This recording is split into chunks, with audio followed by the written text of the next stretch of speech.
भाई चलो दोस्तों इस डिबेट को जरूर देखिए क्योंकि इस डिबेट में बहुत मजा आने वाली है। और अगली बार तिरंगे के टी शर्ट पहन के आना। Vivek ji, you made your point. Okay 10 second केवल लूंगा। 10 सेकंड देन प्रियंका जी। विवेक जी के नेता है पिनराई विजयन, उन्होंने बोला है कांग्रेस पार्टी जमाते इस्लामी का मदद ले रही है चुनाव लड़ने के लिए। बोलिए कांग्रेस पार्टी सेकुलर है या सांप्रदायिक है? वो नहीं, एक सेकंड मेरी बात पूरी हो जाने दीजिए, उसके बाद आप कीजिए। आप बोलिए। दो मतलब दिल्ली में करेंगे एक दूसरे से दोस्ती और केरल में करेंगे कुश्ती। अगर कांग्रेस पार्टी सांप्रदायिक है तो इंडिया लाइन से कांग्रेस पार्टी को कब निकाल रहे हैं? या केरल में सांप्रदायिक है और दिल्ली में सेकुलर बन जाते हैं? Priyanka Kakkar, political safe game की हम बात कर रहे हैं, सियासत का सेफ गेम है। सेफ गेम ये भी है कि आपकी पॉलिटिकल पार्टी की जो सरकार है उसने भी मौलवियों को पैसे देने का ऐलान किया, जिसके बाद बीजेपी ने उस पर हो हल्ला मचाया। और पॉलिटिकल सेफ गेम ये है कि आपके ही नेता अमनतुल्ला खान 70,000 से जीतते हैं और मनीष सिसोदिया जो डिप्टी सीएम थे तत्कालीन वो 3,000 से जीतते हैं। तो पॉलिटिकल सेफ गेम तो आप भी खेल रहे हैं ना? नहीं, तो उनको भी अधिकार है। देखिए पॉलिटिकल सेफ गेम आप क्या जाति में बांटना चाहते हैं, वो साथ रखना चाहते हैं। ऐसा प्रियंका है। जी। देखिए प्रधानमंत्री मोदी कहते हैं कि दंगइयों को कपड़ों से पहचाना जा सकता है, ये मैं नहीं कहती ना। पॉलिटिकल सेफ गेम की जहां तक बात है तो ये है, ये देखिए एक फोटो से दिखाती हूँ आपको, कल की फोटो है। ये है अमित शाह जी, देश के गृह मंत्री, और ये है साथ में राजा पीटर। ये कहीं मिल नहीं रहे थे एनआईए को। ये एक मर्डर केस में इन्होंने एक पूर्व एक्स मंत्री का मर्डर किया था, ये कहीं मिल नहीं रहे थे। कल मंच पे मिल गए अमित शाह जी के साथ। ये सेफ गेम है, इनको सेफ रखना है। ये ऐसा होना चाहिए गृह मंत्री को कि गुंडों के साथ उनकी कैंपेनिंग कर रहे हो वो। ये सेफ गेम चल रहा है। सेफ गेम चल रहा है जहां बॉम्बे में इन्होंने, चाहे हसन मुशर्रफ हो, चाहे छगन भुजबल हो, चाहे शुभेंदु अधिकारी हो, चाहे अजीत पवार 70,000 करोड़ के घोटालेबाज हो, सब एक साथ सेफ हो गए। किसी सारे केसेस इनके ठंडे बस्ते में चल रहे हैं। ये सेफ गेम है, ये बोला उन्होंने। ये आपको अभी बता रहे थे बॉम्बे के, ये आपको अब बात कर रहे थे। अबे जल्दी बोल, कल सुबह पनवेल निकलना है। हिंदू मुसलमान की, इनसे बोलिए, इनको पता है अजीत पवार जी के एनसीपी ने बोल दिया है कि अगर इन्होंने वक्फ बिल बोर्ड अमेंडमेंट पास किया भाजपा ने तो अलायंस तोड़ देंगे। उन्होंने तो ये भी बोल दिया कि हम किसी और के साथ भी जा सकते हैं। एग्जैक्टली, इनकी हिम्मत नहीं हुई कि कुछ बोल दे नवाब मलिक के लिए। कह रहे हम वो कर दे, एक बंदे को खड़ा कर देंगे उसके अगेंस्ट। खैर इनकी हिम्मत नहीं हुई, छोटी सी पार्टी से डर गए। इतनी हालत इनकी खराब है, ये असलियत है। आप कह रहे हालत असली है इनकी। देखिए सबसे पहले तो, और प्रियंका जी आई होप आप इंटरप्ट नहीं करेंगी क्योंकि मैंने भी आपको लिखा, मैंने आपकी सारी बातें सुनी। तालियां। बचता है। ये अच्छी बात है, आम आदमी पार्टी वैसे भी नोटा से कम लाती है, ताली बजाने के अलावा इनके पास कोई काम बचा नहीं। चलिए बताइए ये क्या है, कौन है? राजा पीटर। मैं सब बताता हूँ। राजा आपका हो गया? पीटर। हो गया अब आपका? एक ऐसे दिखा रहे थे हो ना, गया? ऐसे दिखा रहे अमित थे। जी जब उनका हो जाए, मन भर जाए, तब देखो, मुझे देखो। बोलने। प्रियंका जी अगर आप 20 सेकंड बोलना चाहती है तो बोल लीजिए, फिर मैं जवाब ले लेता नहीं नहीं, देखिए मैं दिखाना हूं। आप चाहती हूँ। दिखाते रहिए। ओके, आप जवाब दे दीजिए अपना। दिखा दिया इन्होंने, 4 सेकंड बोलिए। दिखा दिया ना? हाँ, दिखा अब दिया। मैं दिखाऊं? हाँ। ये कन्विक्टेड है, ये चारा चोर कन्विक्टेड है। बोलो क्या स्टैंड है इस पर? बोलिए क्या स्टैंड है? वो तो कन्विक्टेड नहीं है, ये कन्विक्टेड है, ये कन्विक्टेड है। बोलो इसको भ्रष्टाचारी बोलते क्या? अब सुनिए प्रियंका जी को वैसे मैं लीगल नॉलेज में अच्छा प्रवक्ता मानता हूं, पर उन्होंने अभी एक वाक्य कहा, आपने सुना होगा। उन्होंने कहा कि ये देखो कपड़ों से दंगाई को पहचाने जा सकता है। मैं क्या पहनूं? मैं भगवा पहनूं, मतलब भगवा दंगाई होता है। सुनिए, बीच में मत बोलिए, मतलब कि भगवा दंगाई होता है। इन्होंने भी कहा कि भगवा मत पहनो। अब मैं 2 सवाल छोड़ना चाहता हूं। मल्लिकार्जुन खड़गे ने भी कहा कि भगवा पहनने वाले सियासत में ना आए।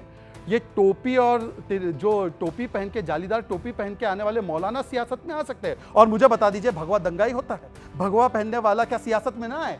मैं इसीलिए कहता हूं कि ये उद्धव ठाकरे सेना नहीं, ये उद्धव भाईजान तंजीम बन चुकी है कि ऐसे लोगों की संगत में है जो भगवा को गाली देते हैं। पहले योगी आदित्यनाथ को आतंकवादी कहते हैं और भगवा आतंक कहते हैं। एक बार बोल दीजिए इस्लामिक जिहाद, एक बार प्रियंका जी बोलिए इस्लामिक जिहाद। ठीक है, नहीं बोल पाएंगे। और हम भगवा के खिलाफ एक मिनट सिर्फ एक ही बात कहना चाहता हूं, उसके बाद ले लेना आप जी। भगवा हिंदुओं की आस्था का कलर है और हम उस कलर को मानते हैं। बेचोगे उस कलर को जैसे वो बेच रहे हैं। और दूसरा, वोट मांग रहा है। बीजेपी शिवसेना का कलर नहीं है, ये हिंदुओं की आस्था का कलर है और भगवा का सम्मान होना चाहिए। सम्मान करो, बेचो मत वोट के लिए। सम्मान करो, वोटों के लिए मत बेचो। ये वोट के लिए बेचने हैं, मार्केटिंग करने हैं। उनको वो चुनाव लड़ रहे अब हैं। एक बार हम भी बोल ओके, वैसे ही उन्हें अबू आजमी ने बहुत परेशान कर रखा है। मुझे ओके, 2 बोलिए आप। शॉर्ट पॉइंट बताने। बोलिए देखिए, प्रियंका जी इन्होंने- बोलिए, फिर मैं संजय आपके पास आ रहा हूं। मुझे नहीं पता इन्होंने अपने पे क्यों लिया। मैंने कहा प्रधानमंत्री मोदी ने कहा था कि दंगइयों को कपड़े से पहचाना जा सकता है, वो अपने पे ले गए। उनके हर बात वो अपने पे ले जाते हैं। आपने पहली चीज अनुराग जी के लिए कहा था। मैंने किसी के लिए नहीं कहा, मैंने प्रधानमंत्री मोदी का वक्तव्य बताया। कहा था। मैंने कहा प्रधानमंत्री मोदी ने क्या कहा था, मैंने वो बताया, वो याद दिलाया इनको। दूसरी चीज, ये आपको देखिए कैसे टरका गए और आप लोग ताली बजा रहे हैं। आप आज की यंग जनरेशन हो, आपको सोचना है ये देश के गृह मंत्री एक मर्डरर के साथ खड़े उनकी कैंपेनिंग कर रहे हैं। उन्होंने जो फोटो दिखाई है कन्विक्टेड इंसान की दिखाई ना, ये तो बचा रहे हैं। क्या आप चाहते हैं मर्डरर लोग आपकी कितना फनी है, हंसिए आप लोगों को समझ आए क्यों हंस रहे हैं ये? तो आप लोगों को समझदारी से काम लेना है। यहाँ पे देश के गृह मंत्री एक वांटेड क्रिमिनल को कैंपेन कर रहे हैं। जी मैं ऑडियंस के पास भी जाऊंगा, लेकिन उससे पहले संजय गुप्ता आपके पास आता हूं। संजय गुप्ता, आपका पॉलिटिकल सेफ गेम क्या है? क्योंकि आप बार बार कह रहे हैं कि मुख्यमंत्री बनाओ, लेकिन कोई मुख्यमंत्री बनाने को आपको राजी नहीं है। गजब बेइज्जती है। न सपा राजी है, न कांग्रेस राजी है, न शरद राव पवार राजी है। वो तो अनुकंपा होगी पवार साहब की तो बन जाएंगे। देखिए, मैं आज बात करना चाहूंगा सपा के विषय में, जी, अनुराग भदौरिया जी के विषय में और अखिलेश यादव जी के विषय में, कि हिंदुओं के हैं या मुसलमान के हैं या किसी के भी नहीं है। नहीं, अभी और सुनिए। क्यों कार सेवकों पे गोली चलाने वाले आज हमारे साथ जबरदस्ती दोस्ती करना चाहते हैं। अब्बू आजमी जो ये कहते हैं कि हम 2 से 8 हो गए तो हिंदुओं को दिखाएंगे कैसे कोई हमारे सामने बोलता है, उनके बयान का समर्थन करने वाले और हमसे जबरदस्ती दोस्ती करने वाले हमारे दोस्त नहीं है ये किसी भी तरह से। अच्छा, किसी भी तरह से नहीं है, इस बात को आप नोट कर लीजिएगा। दोस्ती करनी भी नहीं आती, कम से कम आम आदमी पार्टी से ही सीख लें कि साइलेंटली किस तरह से अपने साथियों का साथ निभाया जाता है। ये तो आपको परेशानी क्या है इन लोगों से? इन्होंने आपको कैसे परेशान कर रखा है? अबू आजमी की परेशानी है आपको? अबू आजमी के बयान का समर्थन करते हैं ये।